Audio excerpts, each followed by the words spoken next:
김병주 최고위원님 어서 오십시오. 네, 안녕하세요. 네. 아이고, 제가 제일 좋아하는 우리 아이고. 최진봉 교수님 제가- 같이 해서 좋습니다. 아니 뭐 지난주에 네. 저희가 여기서 네. 덕담을 서로 나눴지 않습니까? 네, 네. 김병주 의원님 국방부 장관 추천한다. 제가 그렇게 네. 덕담도 하고 이랬는데 저는 안 됐는데 최진봉 교수님은 남았어요. 아직 기회가 방통위원이나 제가 기다리고 있는데 전화가 안 옵니다. 어쨌든 대통령이 보고 계신지 모르겠지만, 근데 어쨌든 뭐 또 김병주 의원님은 네. 다른 쓰임새가 있을 거라고 생각합니다. 네. 그러니까 뭐 일단 뭐 국방부 장관 인선 어떻게 보셨어요? 저는 예. 뭐 아주 잘 하셨다고 봐요. 네네. 사실 지금 이제는 얘기할 수 있는데 네네네.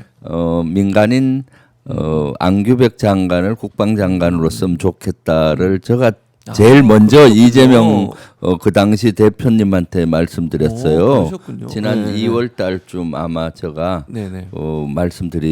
제일 먼저 지금은 12.3 내란 국면이고 이걸 내란을 진정시키고 하기 위해서는 우리 국민의 눈높이에 맞게 군을 개혁하고 해야 된다. 그래서 문민 장관 특히 그 안규백 의원은 국방에 한 17년 있었기 때문에 그랬었죠. 충분한 내공이 있기 때문에 네. 이번에 문민 장관 한번 하는 것도 좋겠다 하니 그때 이재명 그 당시 대표께서 네네.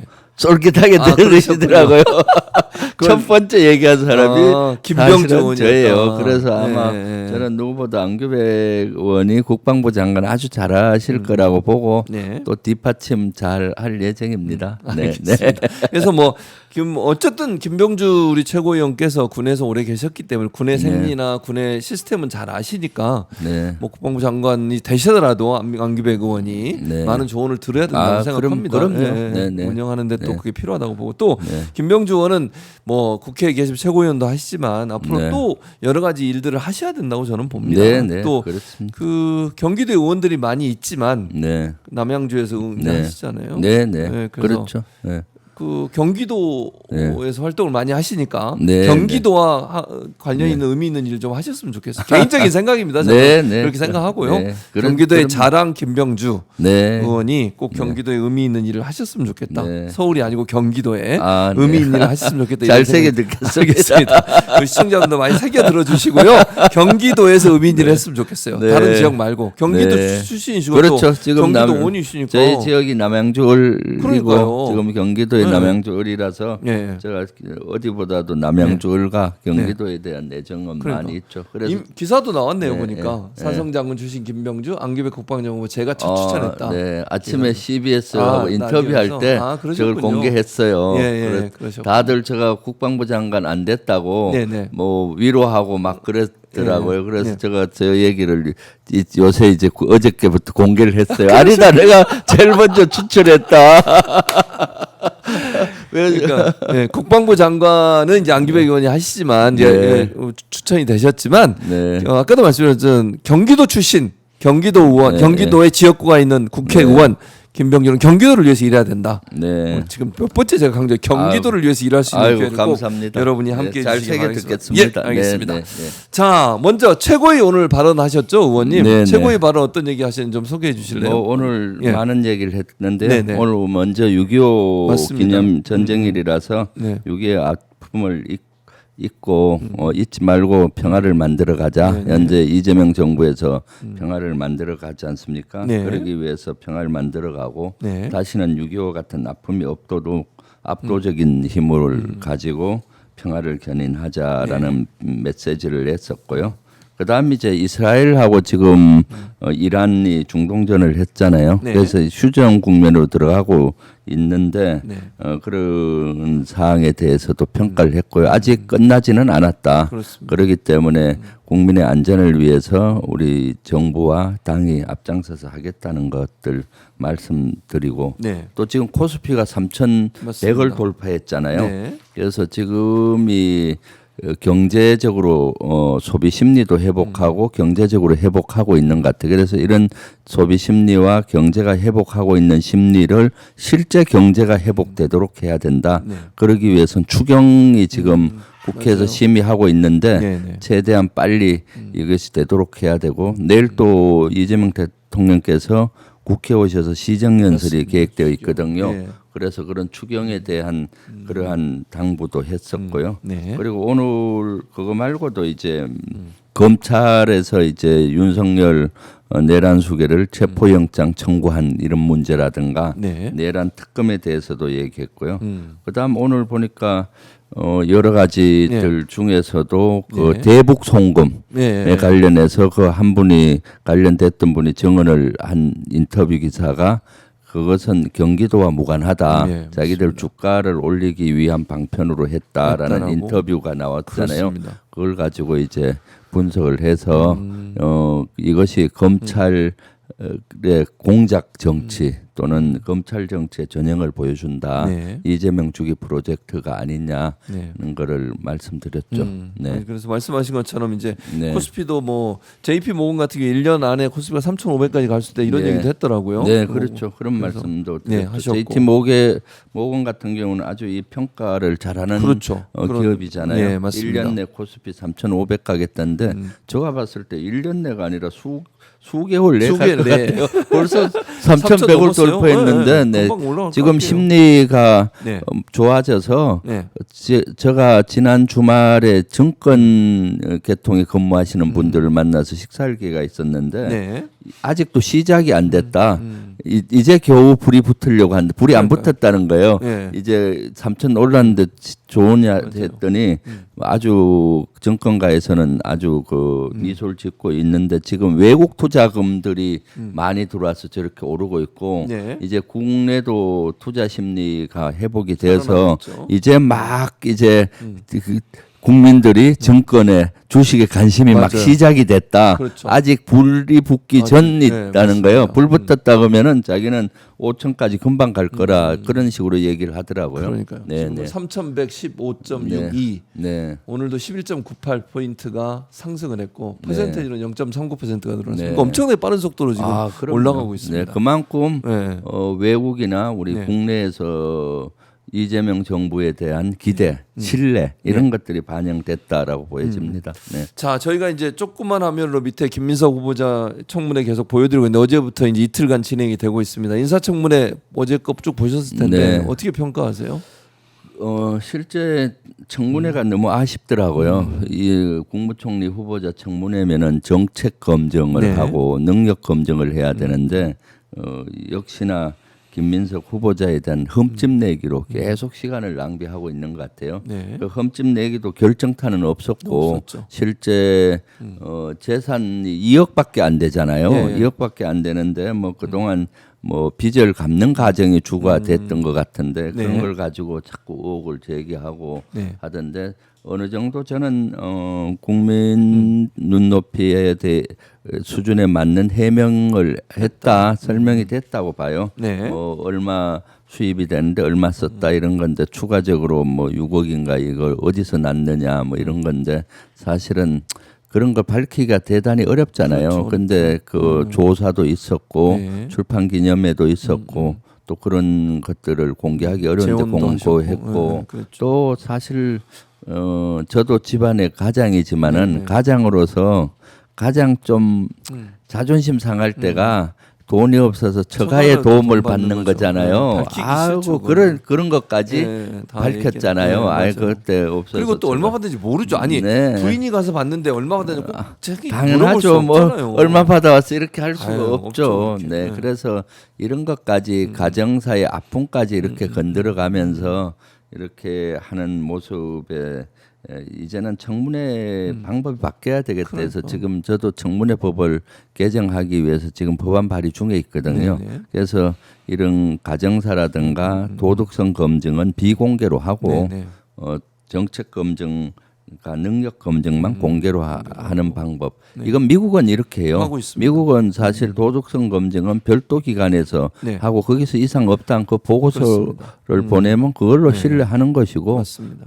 그리고 나서 오히려 야당에서 그 네. 사람의 장점을 먼저 한 15분 얘기해 주고 그래요. 그러니까요. 네, 그런 맞아요. 식으로 가서 그게 사실은 장관이나 국무총리로 지명되면 축하해 주고 맞습니다. 제대로 일을 할 수 있게 청문회를 통해서 검증도 되지만은 일을 할 수 있는 여건을 만들어 줘야 되는데 네. 지금 우리 청문회는 일을 시작부터 못하게 해줘요. 네. 그래서 저는 예를 든다면 이런 걸 통해서 네. 특히 국방부 장관은 제가 주자장창 주장했던 것이 청문회에서 흠집이 많이 나잖아요. 네, 네. 그럼 국방부 장관 가서 영이 안 씁니다. 영이 안 쓰죠. 다른 장관들도 네. 그렇죠. 아니 뭐 지나 무슨 얘기 바른 너나 얘기하면 잘하세요. 너나 잘하세요 네, 이러잖아요. 그렇게 그것도 얘기하죠. 사실은 사소한 거를 엄청나게 크게 부풀려서 얘기하니까 마치 그런 것들이 잘못된 걸로 인식돼서 그래서 저는 21대부터 지금까지 국방부 장관 청문회 할 때도 네. 그 도덕성 검증은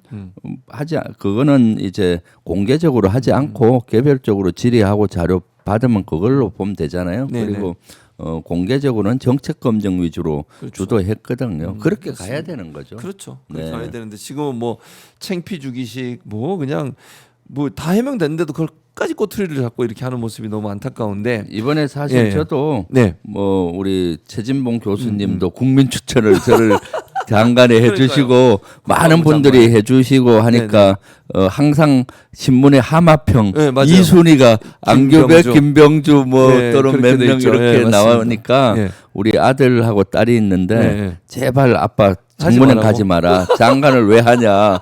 그거 가게 되면은 학교를 이제 어디 나왔는지 다 뭐 나오죠. 학점을 해라. 내 자기 재산이 얼마 지금 30대인데 예. 자기 재산 규모가 나오지 뭐 나오고. 별의별 걸 갖고 다 연봉까지 막 공개했어요. 네, 연봉도. 네. 흠집을 잡을 거 아니에요. 네, 맞아요. 그래서 그럴 수 있죠. 제발 장관을 하지 마세요.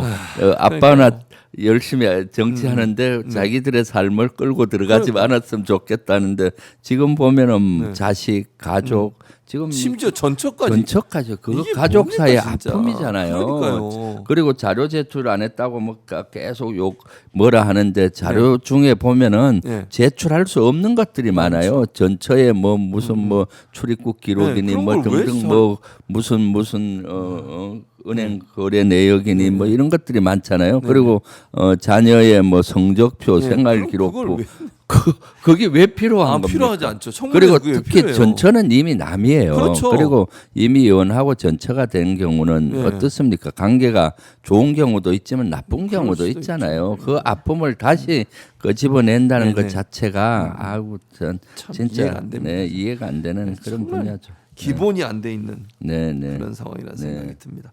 자, 그런데 김 후보자가 이제 총리가 임명이 된다면 정책 조율 같은 것도 해야 되고 국무 조정도 예. 해야 되고 이래야 되잖아요. 대통령을 보좌해서 어쨌든 내각의 수반으로서 역할을 해야 되는데 뭐 꼭 뭐 비교 대상이 될지는 모르겠습니다만 한덕수 전 총리하고 네. 비교해 본다면 네. 어떤 모습을 보일 거라고 생각하세요? 아주 저는 김민석 그 후보자가 국무총리가 되면은 이재명 대통령하고 네. 아주 국정 철학을 잘 공유하면서 네. 추진감 있게 할 것 같아요.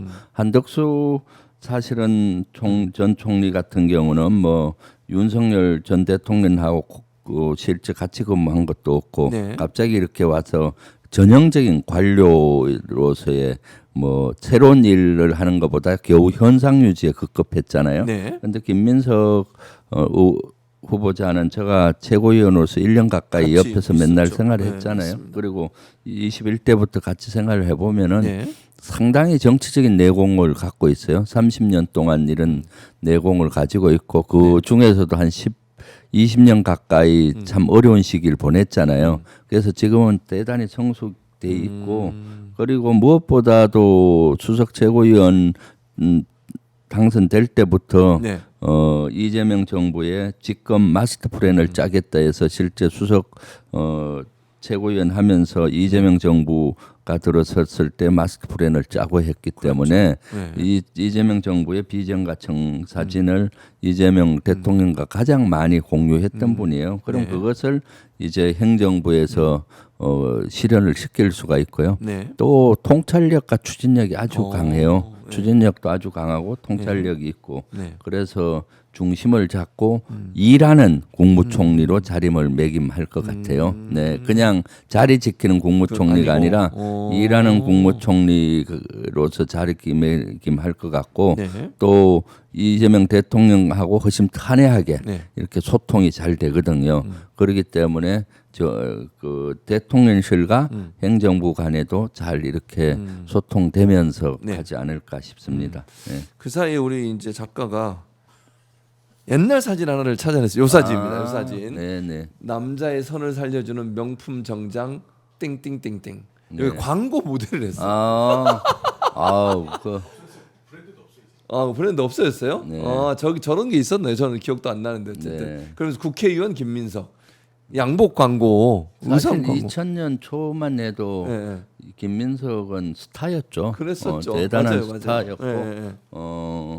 그 스타였죠. 그래서 그때 아마 김민석을 대다수 국민들은 알 정도로 그렇죠. 알고 있었죠. 그런데 그 이후에 아픔이 있어서 계속 국회의원을 못 하시고 야인 생활을 하시면서 또 성숙이 더 됐더라고요. 맞아요. 네.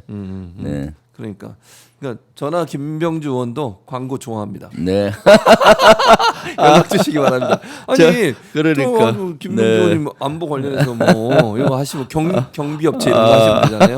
저는 아무 제품이나 다 합니다. 연락 주시기 맞아요. 바랍니다. 최진봉 우리 교수님이야말로 광고 모델로서 적격이죠. 왜냐하면은 외모도 아이, 무슨 말씀 또. 출중하시고 아니, 또 인품이 배어 있잖아요. 뭐 얼굴에 인품도 배어 있으시고 또 누구보다도 네.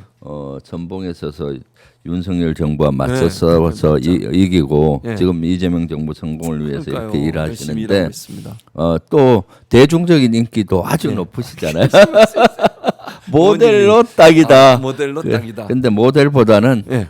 방통위원회나 저런 데로 가서 이재명 정부의 실질적인 일을 했으면 좋겠어요.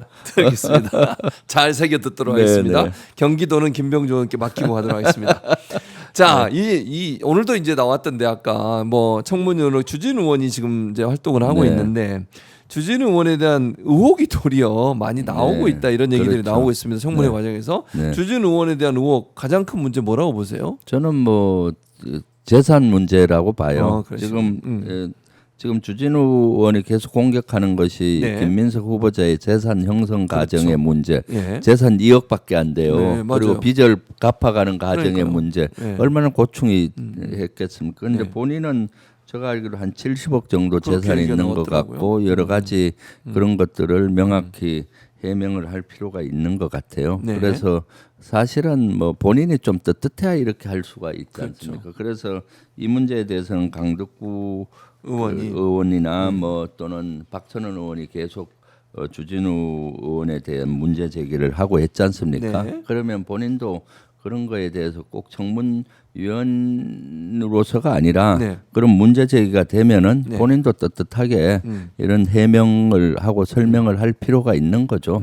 네, 맞아요. 그런 문제도 그렇고 병역 문제도 어저께 네, 그 얘기 사실 나왔었죠. 박성원 의원은 주진우 의원이라고 이름을 얘기를 안 안 밝히고 했었죠. 뭐 네, 이렇게 했는데 그 본인이- 도둑이 제발 저린다고 본인이 발끈하더라고요. 그래서 본인의 아픈 거는 언급했다고 해서 뭐 이렇게 하는데 사실 건강에는 육체적인 건강도 있지만 정신적, 사회적 건강도 있잖아요. 네네. 그럼 본인은 김민석 의원의 가정사부터 해서 그렇죠. 모든 다 거를 얘기하죠. 이렇게 네. 막 까발리면서 의혹을 제기하고 이렇게 하는데 본인 네. 문제에 대해서는 조금만 들어가면은 발끈하고 고발을 하고 막 이렇게 고발한다고 엄포하고 네네. 고발하고 뭐 이렇게 하잖아요. 그러니까요. 그러니까 저는 그래서 주진우 의원한테는 제가 거울을 만나면 좀 선물하고 거울을 싶어요. 자기 자기를 얼굴을 좀 돌아봐라. 그리고 해라. 사실은 그리고 나선 또 국민의힘에서 뭐라고 해서 청문위원들 메신저를 공격한다 뭐 그런 얘기 하고 막 하더라고요. 국민의힘에서 네, 하잖아요. 네, 네.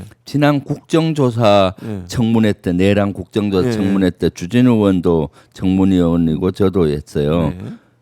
국민의힘에서 저를 얼마나 그걸 공격했는지 공격했죠. 몰라요. 맞아요. 내란의 진실을 밝히려고 하는 그러니까. 그 국정조사위원을 네. 마치 저가 뭐 곽종근을 해유했니 그러니까요. 저가 그런 시간대별로 움직임을 네, 네. 뭐 저들을 누구한테 제보 받았는지 몰라도 의혹을 막 제기하면서 저를 막 매도하고 공격을 했죠. 저를 그래서 그때도 아니 내란 조사 청문회야 김병주 청문회야 그러니까, 이런 맞아요. 그러니까 그때 나왔어요. 보면 20-30%가 저에 대해 네. 막 그 질의하고 비난하고 뭐 그 했던 거예요. 그렇죠. 그러니까 본인들의 그런 행태는 생각도 안 하고 네. 내란과 같은 진실을 밝히는 그렇죠. 그 청문회 자리에서 그러는데 지금은 사실은 상대의 도덕성을 검증하려면은 본인 것도 필요하고 물으면은 네. 정확히 해명을 해야 되는 거죠. 네, 네. 맞습니다.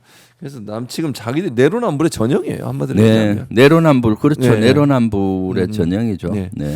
자, 그러니까 이제 국방 안보 문제를 전문가시니까 여쭤보도록 하면 이재명 대통령이 나토 정상회의 불참을 결정했습니다. 그러자 국민의힘이 또 공격을 해야 됩니다. 왜 안 만나러 가냐, 뭐 트럼프 뭐 이런 얘기 하던데, 아니 지금처럼 이렇게 상황이 어렵고 경제도 위기가 많고요. 외부적으로 아직까지 완전히 휴전이 된 상태도 아니거든요. 그럼요. 그러면 당연히 국내 상황을 지켜야 되는 거 아닙니까? 어떻게 보십니까? 저는 잘 안 가셨다고 봐요. 네, 진짜로. 네, 네. 저는 처음부터 가시는 걸 좀 반대했어요. 네, 지금 보십시오. 국무총리도 아주 안정해지고 그렇죠. 내각도 아주 구성이 안 구성이 안 돼 돼서 있죠. 그 대통령실도 아직 다 구성이 안 돼 있는 불안전한 가운데서 맞습니다. 국내를 안정시키는 게 최우선인 거고요. 그리고 나토는 군사 협의체잖아요. 네, 맞습니다. 가면은 나토 전략에 그냥 말려들 수가 있어요. 그러니까 우리가 사실은 국익 중심의 실용 외교를 해야 되는데 그렇지 못할 수가 있고 네. 지금 나토 정상회담이 열리는 이런 시점에서는 지금 이란과 이스라엘, 미국 중동전이 이루어지고 있는 상태에서 네. 지금은 휴전으로 가고 있긴 하지만은 네. 이것은 아주 격변기잖아요. 그렇습니다. 이럴 때 이제 국내에서 우리 교민의 안전 또 경제 이런 걸 챙겨야 되는 거거든요. 네. 그래서 그러면은 당연히 국내에서 이런 걸 챙기는 것이 네. 우선인 거죠. 예, 그래서 안 가신 거고 안 그 간 대신 위성락 안보실장을 안보실장을 보냈잖아요. 대신 보냈죠. 예, 사실 나토는 대통령이 정상이 직접 가는 것보다 네네. 우리가 회원국이 아니거든요. 그렇죠, 회원국 그렇기 아니죠. 때문에 옵저버국이에요. 네. 옵저버국이기 때문에 네. 외교부 장관이나 안보실장 정도 보내는 것이 그렇죠. 적격이다. 이거는 윤석열 정부에서도 제가 주장했던 거예요. 대통령 직접 가지 마라. 네네. 그 국방 그 외교부 장관 정도 보내면 된다라는 게 저의 주장이었는데 이번에 그렇게 한 거죠. 그러니까요. 네. 그리고 이번에 네. 보십시오. 옵저버국으로서 가도 네. 회원국이 아니기 때문에 네. 회원국이면 거기 끼는데 끼지도 끼지도 못해요. 못해요. 네. 그리고 이번에는 또 트럼프 대통령이 오신다 해도 예. 시간이 시간이 짧기 짧아요. 때문에 중동전 네. 때문에 예. 정상회담 할 수도 없어요. 네, 네. 한다고 하더라도 청구서를 받을 확률이 많지. 맞아요. 왜냐하면 거기에서 트럼프 대통령 나토에 계속 요구하는 것이 네. GDP의 5%. 국방비를 5% 정도 네, 해라 해라. 하고 유럽은 나토국은 2% 정도 내외였는데 네. 2%보다 낮았어요. 근데 우크라이나 전쟁이 나면서 2% 이상이래 올리고 있는데 5%까지 올리라는 네. 거 아니에요. 그럼 우리한테도 5% 올리라고 할 거고 그렇죠. 그러면 방위비 분담금 얘기가 나올 거고 그럼요. 청구서가 나올 거예요. 그리고 이란, 이라크, 이란과 이스라엘, 미국 거기에 우리 편에 서서 이란을 비난하는 성명에 사인해라. 그렇죠. 뭐 이런 것도 그렇게 같이 나올 수 있죠. 나올 수 네, 있잖아요. 네. 그러다 보면은 우리가 덤태기를 쏠 수가 있어요. 그러니까요. 네, 맞습니다. 그렇기 때문에 거기에서는 다자 회의에서는 치밀하게 준비하지 않고 가면은 아무 별 소득이 없이 예. 왜 그 변두리만 돌다가 오는 네. 경우가 많아요. 회원국이 아니니까. 네, 네. 알겠습니다.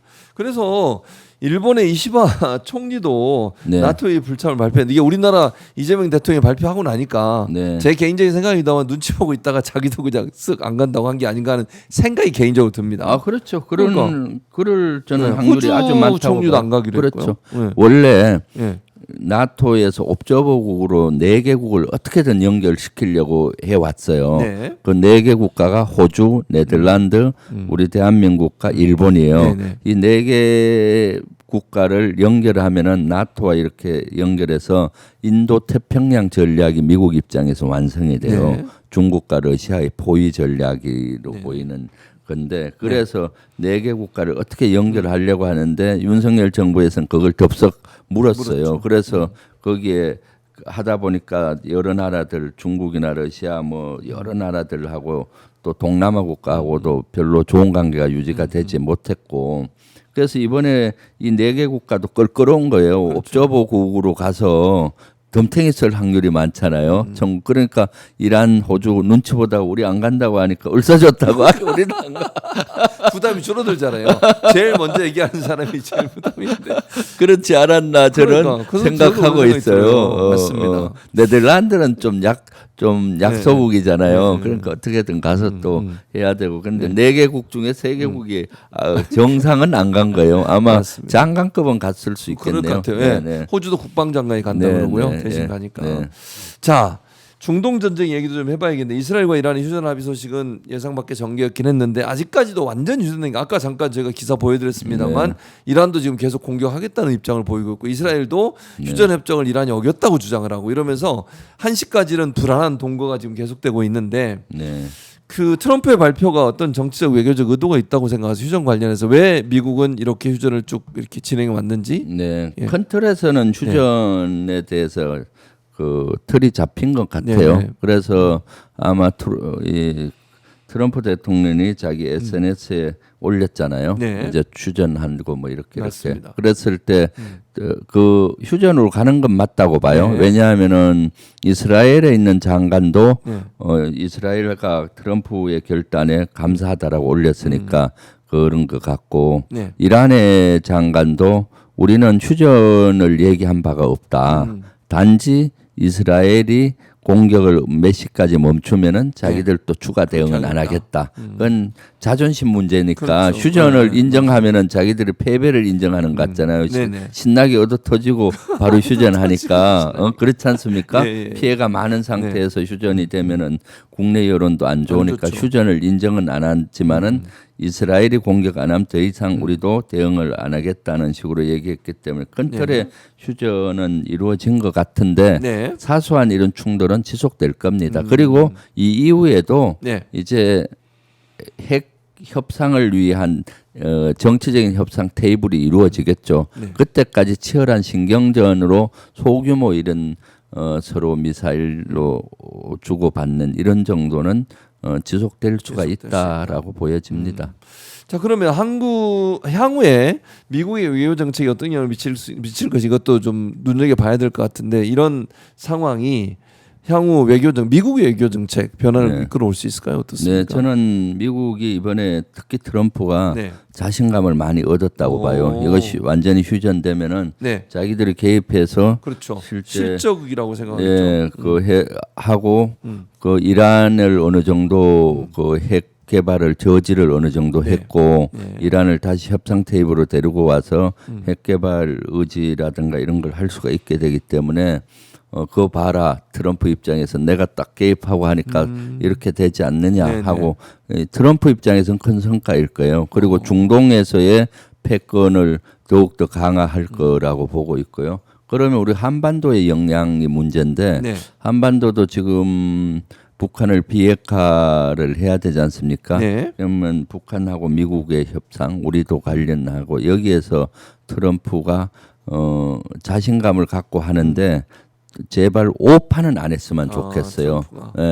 예를 들면 이란 사항과 북한 사항은 다르잖아요. 다르죠. 이란은 아직 핵무기가 없는 상태고 북한은 실질적으로 핵무기가 있는 걸로 보여지고 네. 그리고 한반도 상황과 이란은 또 다르거든요. 네. 주변에 중국, 러시아 강대국들이 버티고 있고 특히 러시아와 북한은 동맹 관계를 이미 맺어서 혈맹으로 가고 있는 상황에서 자칫 잘못 내가 이란에 이렇게 미사일로 공격하니까 항복하고 휴전하더라. 네. 나도 그 비핵화 너들 해 하지 않으면은 그땐 핵시설 공격보다는 너 김정은 너 위치를 내가 아니까 거기를 벙커 버스트 받지 네. 딱 하겠다 이렇게 엄포를 놓을 수가 있어요. 그러면은 사실은 북한에서 김정은은 최고 존엄으로서 그 건드리는 순간에 가만히 있지 않거든요. 그렇죠. 그럼 우리한테 도발을 할 수가 있고 그런 여러 가지 또 악재로 갈 수가 있거든요. 그런데 제가 한미연합사 부사령관 할 때나 군사 외교를 많이 했어요. 할 때 보면 미국은 이런 정서들을 잘 몰라요. 북한의 이런 정서나 그래서 북한을 다루는 데 있어서 좀 오판하지 않고 평화를 만들어가는 유리한 선점을 했으니까 했으면 좋을 것 같고 북한 김정은은 두 가지를 아주 이번에 통감했을 것 같아요. 미국의 벙커버스터라든가 이런 탄의 위력들 네, 네. 그래서 되게 위기감을 느낄 거예요. 자기가 은신처라든가 이런 데는 다 지하에 있는데 맞아요, 지하에 그것도 있죠. 뚫고 할 수가 있겠구나 하는 벙커버스터로. 그 그리고 이거 비핵화를 네. 하게 되면은 오히려 더 안 자기가 좋게. 안 좋지 않겠느냐 해서 핵을 또 고집하지 않겠느냐 하는 여러 가지가 있는데 어쨌거나 저는 이란하고 이스라엘 여기 전쟁이 빨리 종전이 돼야 된다고 봐요. 그래야 미국의 우선순위가 한반도로 시선이 오거든요. 그래야 평화를 만들어 갈 수 있잖아요. 네. 지금 거기 일어나는 순간에 제 우선순위가 중동이고 그렇죠. 그다음 우크라이나와 러시아 전쟁이고 그다음 대만 문제 우리가 후순위거든요. 그렇습니다. 빨리 이거를 우선순위에 가야 한반도에 어떻게든 평화의 물꼬를 들 수가 있지 않습니까? 네네. 알겠습니다. 자, 그런데 이란이 미군 기지, 카타르에 있는 미군 기지에 폭격을 하면서 미리 알려줬다고 그러더라고요. 네네. 그래서 트럼프가 고맙다 이런 얘기까지 했다고 하던데, 네. 그럼 왜 이란은 이러는 걸까요? 이거 보여주기식 아닙니까? 그렇죠. 이란은 사실은 공격을 받았기 때문에 미국으로부터 공격을 받았기 때문에 보복을 해야 되죠. 국내 여론상. 그런데 보복을 미국에 해서 미국이 피해가 많으면 미국은 또 가만히 안 있지 있거든. 않죠. 그럼 네. 또 이게 전쟁이 더 크게 되잖아요. 네네. 그러니까 미국에게 미리 알려주고 내가 공격할 땐 다 피해. 이게 무슨 폭으로는 다 하고 그것도 14발 때렸어요. 네, 맞아요. 14발 왜냐하면은 그 14발의 의미가 네. 미국이 그 이란의 핵시설. 미사일 핵시설 네. 14발을 공격했거든요. 그랬죠. 벙커버스터로. 그대로 그냥 갚아주겠다. 그대로 4발을 카타르에 있는 미군 기지에 떨어뜨리겠다. 하니까 거기에 보면은 이것은 그 일찍 알려준 것 같아요. 그래요? 왜냐하면은 카타르 그 비행장 기지에 보면은 거기에 여러 전투기가 많았어요. 그 전에. 네네, 그랬죠. 근데 그 당일 날은 다 없어졌어요. 채웠어요. 네, 그러니까 네. 충분한 시간을 주고 네. 때린다고 하니까 어떻게 합니까? 거기에 뭐 패트리어트든 뭐 이런 방어 무기를 설치하고 스탠바이가 돼 있으니까 네. 14발 중에 13발은 공중에서 다 방어가 됐고 한 한 발 떨어졌는데 네. 피해가 없잖아요. 그래서 없죠. 피해가 없으면은 미국이 대응을 안 해도 되잖아요. 해도 되죠. 그래서 이것은 휴전으로 가기 위한 네. 그리고 또 미국도 이 정도는 충분히 이해한다. 너들 알았어. 그 정도는 이해하니까 미리 괜찮아. 알려줘서 고맙고 네. 피해 없었으니까 됐어. 휴전 가자. 이렇게 되는 거죠. 그러니까요. 네. 그래서 이제 근데 휴전 합의가 아까도 말씀드렸지만 완벽하게 지금 이루어졌다고 보기 어려운 상황이고 장기적 안정화에는 기여할 수 있을 건데 장기적으로 보면 휴전으로 가겠죠. 전쟁이 더 악화될 가능성은 좀 낮다고 보십니까? 어떻습니까? 휴전으로 가죠. 왜냐하면은 지금 휴전으로 가는 이유는 네. 이스라엘과 미국 입장에서 보면은 사실은 이란의 핵 개발 때문에 그렇거든요. 시설을 어느 정도 파괴를 했기 때문에 앞으로 핵 개발하는 데는 또 10년이나 수십 년이 걸릴 수 있다라고 하니까 이란이. 저지할 수가 있잖아요. 네네, 이란이. 네네. 그러니까 어느 정도 본인들의 목표는 어느 정도 달성한 겁니다. 이란 입장에서 보면 이걸 더 크게 하면 지금은 지상전이 아니잖아요. 아니죠. 지상전이면 이란도 해볼만 할 거예요. 자기 예, 땅이니까 예. 인구도 많고 땅도 넓으니까. 그런데 공중전이니까 해봐야 미사일이나 그렇죠. 드론이나 네. 미사일 방어 전투기잖아요. 거기에는 아주 그 방공망도 거의 무력화됐기 때문에 미사일도 얼마 남지도 않고 이것이 계속 전쟁을 끌고 가면 본인들이 계속 피해만 커지니까 지금에서 멈추고 다시 이제 그 숨어서 칼을 갈아야 되겠다. 네. 이렇게 생각하겠죠. 네네. 혹시 이제 그래서 지금 말씀하신 것처럼 이란이 핵 문제 또 지역 패권 같은 문제 이런 문제 근본적인 불안 요소가 남아 있기 때문에 언제든 또 재발할 수도 있지 않겠나. 그러니까 전쟁이 이런 네. 얘기, 의견도 있던데 의원님 어떻게 분석하세요? 그건 당연하죠. 왜냐하면은 이란이 핵 개발을 하겠다는 의지를 꺾은 거는 아니에요. 완전히 예, 우리 핵 개발 포기할 게 아닐 겁니다. 이란은 어떻게든 핵 개발을 하려고 하는데 지금은 이제 당분간은 안 하겠다. 네. 당분간은 협상을 하게 되면은 그런 어느 수준을 하지만 계속 아마 숨어서 네. 그 개발을 할 확률이 많거든요. 그렇게 개발을 하는 한 계속 이스라엘하고 충돌이 일어날 거고 그렇죠. 미국과도 충돌은 일어나는데 이것은 완전히 해결하기는 어렵습니다. 어렵다. 네, 네. 네. 그리고 트럼프 대통령이 지난번에 이제 이란을 공격할 때 원래는 2주간 하겠다 협상할게 네. 2주간 그래놓고 이틀 만에 공격을 해버렸거든요. 이게 네, 이제 한마디로 얘기하면 뒤통수 친 거잖아요. 그야말로. 네, 네. 이런 일들이 있기 때문에 또 다른 변수가 일어나지 않을까 이런 우려들도 좀 있어요. 미국 입장에서 또 태도가 덜 변하는 거 아니냐 이런 의견도 네. 있던데 어떻게 보십니까? 2주를 주고 이틀 만에 때린 거는 뭐 군사 전쟁에서는 흔히 있는 일입니까? 일입니다. 왜냐하면 전쟁은 연막작전. 수단과 방법을 가리지 않고 이겨내야 되거든요. 예. 그래서 2주 동안 줬는데 이런 거를 군사적으로 기만 전술. 기만 전술. 2주 준 거는 기만이고 그럼 기만이고. 안심할 거 아니에요. 그리고 그 그때 방심할 때 예. 기습으로 때리는 거가 방심을 되는 하면 안 거거든요. 되겠군요. 네네. 그래서 그 전시에 그런 것들은 예. 그대로 믿으면 안 믿으면 안 됩니다. 된다. 그럴수록 이거 공격을 빨리 할 수 있겠구나 해서 방을 해야 되는 네. 거고요. 그리고 사실은 2주를 줄 수가 없어요. 군사학적으로. 왜냐? 네. 지금 이스라엘이 이란을 공격할 때 핵시설도 공격했지만 주로 방공 시스템을 거의 무력화시켰어요. 공격해서. 네. 그렇죠. 전투기 날아올 때 레이더 네. 잡고 그걸 쏟는 요격 체계를 거의 공격을 했는데 그래서 이란의 방공 체계가 많이 무너졌어요. 네. 근데 2주 시간을 주잖아요. 네. 그럼 방공 체계를 다시 다시. 복원이 되니까 그럼 안 다시 되죠. 공격할 때 위험해요. 위험하잖아요. 네, 맞아요, 피해가 맞아요. 갈 수가 있고 네. 그래서 2주를 줄 수가 없다. 없죠. 사실 군사학적으로는. 그래서 이것은 뭐 그냥 일반적인 우리의 논리는 네. 약속 안 지키고 때린 건 너 뒤통수 쳤으니까 나쁜 놈 이렇게 볼 것이 아니라 네. 전쟁은 수단과 방법을 가리지 가리지 않고 않고 통상 이겨야 이겨야 되기 된다. 때문에 이런 기만 전술을 많이 씁니다. 네. 네. 알겠습니다. 자, 트럼프가 핵시설 또 핵 자원에 대해서도 이제 이란과 같은 강경 일변도로 가다가 또 갑자기 반전이 일어나기도 하고 휴전도 하고 막 이런 여러 가지 태도를 보이는데 북한에 대해서는 어떤 태도를 보일 거라고 전망하세요? 그러니까 트럼프가? 북한에 대해서 이제 중동이 이제 안정화되고 네. 우크라이나가 종전으로 가면은 네. 그다음 수순은 북한의 비핵화를 위해서 북미 협상을 시도할 겁니다. 이미 트럼프 1기 때 해본 경험이 있기 그렇죠. 때문에는 있고요. 그리고 이번에 이란을 이렇게 해본 경험이 있기 때문에 할 걸로 보이는데 네. 너무 오판하지 않았으면 좋겠어요. 그러니까요. 북한과 맞아요. 이란은 차이가 달라. 있다.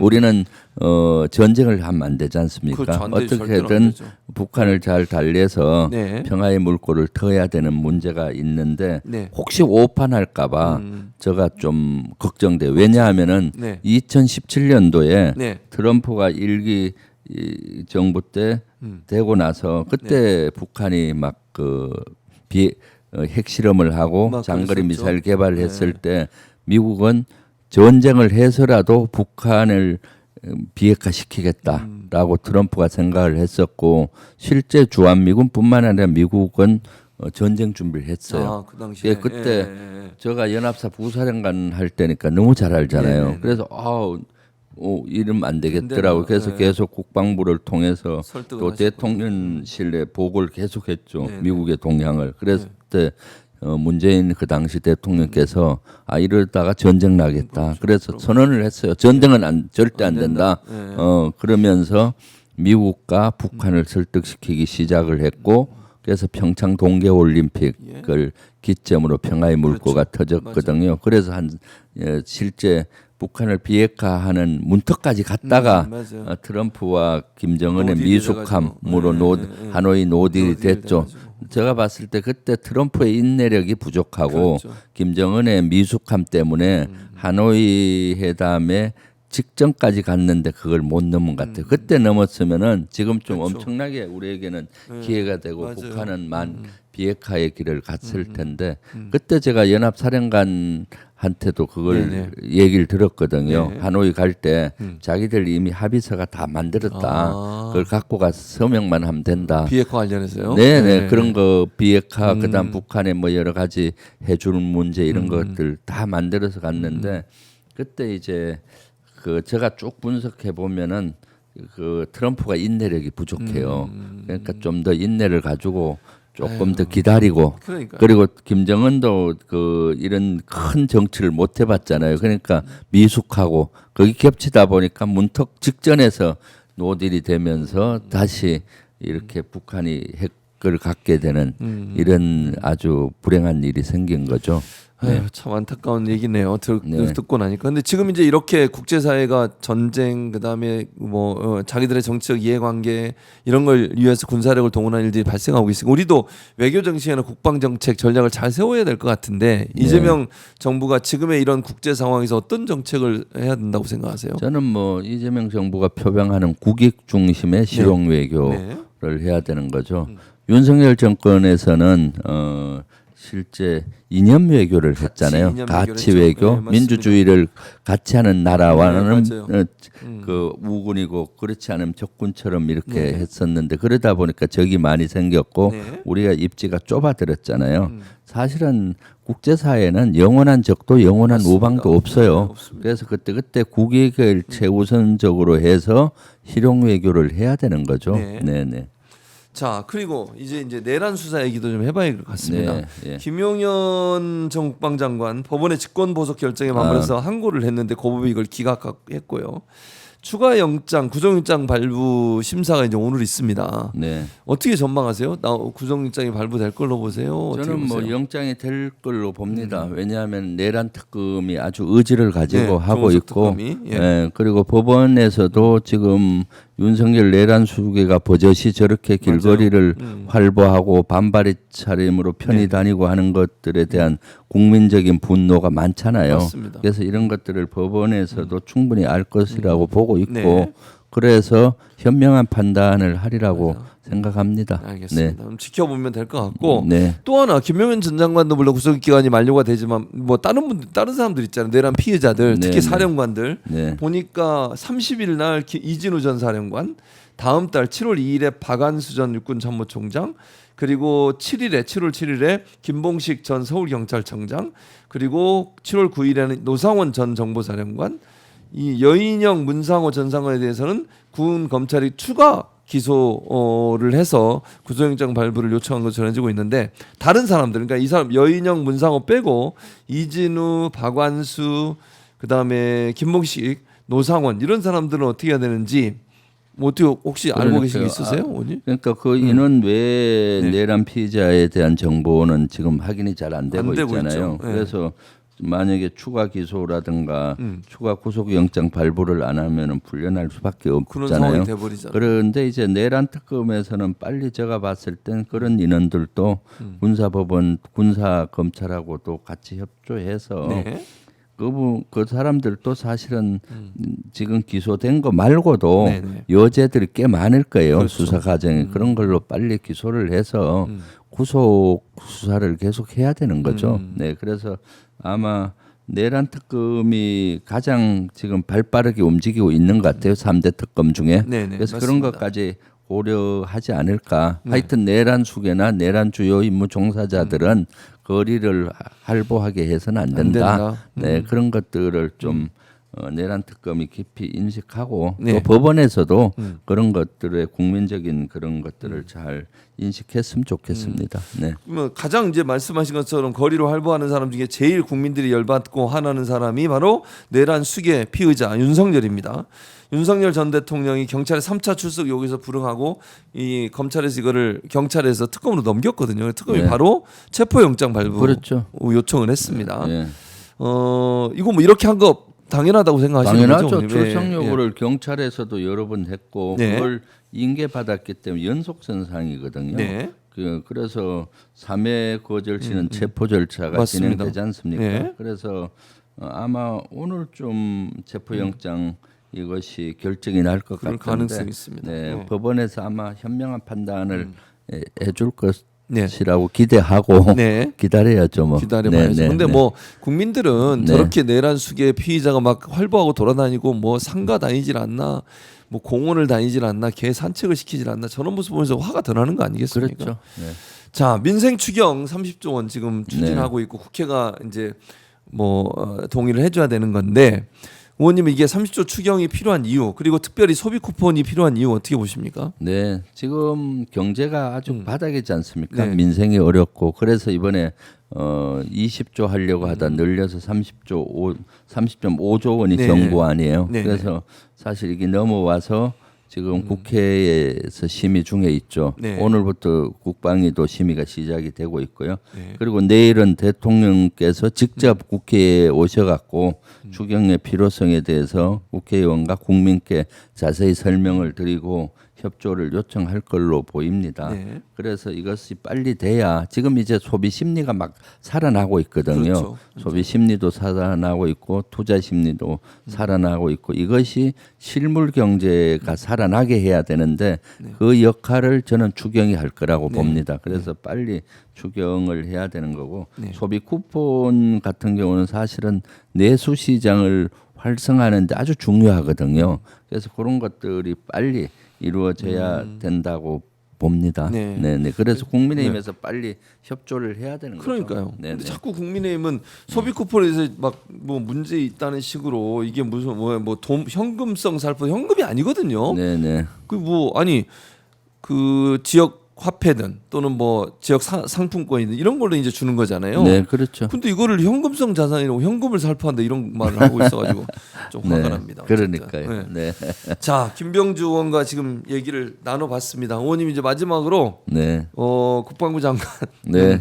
딴분이 되셨지만 지명이 되셨지만 네. 경기도를 위해서 네. 어쨌든 경기도를 위해서 일을 하실 거잖아요. 네, 그러니까 그렇죠. 국회의원으로서 전국의 네. 어떤 여러 사안들을 다 돌보기도 하지만 네. 특별히 경기도라고 하는 지역에 더 애정이 많으시고 경기도 지역의 지역구를 갖고 계시니까 경기도 발전이나 경기도의 어떤 여러 사안들에 대해서 관심을 많이 갖고 계시는 거죠. 그럼요. 의원님. 예. 네. 사실 지난번에 국민 추천제가 받을 때 예. 오마이TV 시청자 여러분들이 댓글 보니까 맞아요. 많은 많이 분들이 저를 올리셨어요. 예. 국방부 장관으로 추천해 주시고 해서 너무 네네.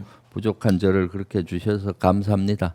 그런데 지금 저는 최고위원으로서 네. 우리 당도 중요하고요. 예. 지역인 우리 남양주 맞아요. 또 경기도도 중요하지 않습니까? 그럼요. 그래서 지역 국회의원으로서도 열심히 이재명 정부 성공을 견인하고 네. 또 당이 흔들림 없이 당정대가 같이 가야 되잖아요. 그래서 최고위원으로서 지휘부를 잘 이끌어서 이재명 정부 성공을 위해서 노력하겠습니다. 네. 계속 많이 도와주시고요. 네. 또 도와주시는 방법은 간단해요. 네, 뭡니까? 주불리 김병주 주불리 김병주 구독하시고 TV 구독. 오마이 TV도 구독해 주시면 되죠. 알겠습니다. 오마이 TV, 주불리 TV 구독해 주시고 네. 좋아요 눌러 주시고 네. 그리고 경기도에 여러 가지 일들이 있을 때마다 우리 김병주 의원께서 그 일을 하실 수 있도록 응원해 주시고 네. 협력해 주시고 이러면 고맙겠습니다. 네. 경기도입니다. 경기도는 김병주, 주불리 김병주, 네. 김병주는 경기도. 구독자 51만 5천 명. 어우 네. 많이 들었습니다. 네, 예. 그렇습니다. 너무 지금 많은 분들 후원도 많이 해주세요. 네. 농협 301-0273-746821 김병주 후원회로 후원 많이 해주시면 여러분 저거 후원하는 거 10만 원 밑으로는 10만 원까지는 10만 원까지는 다 전액- 연말정산에 돌려받습니다. 네, 그렇죠. 그러니까 후원하고 또 돌려받기도 하고 그러니까 결국 이제 여러분이 내시는 거 다 나중에 돌려받으시니까 부담 없이 하셔도 좋을 것 같습니다. 네, 저기 보시면은 네.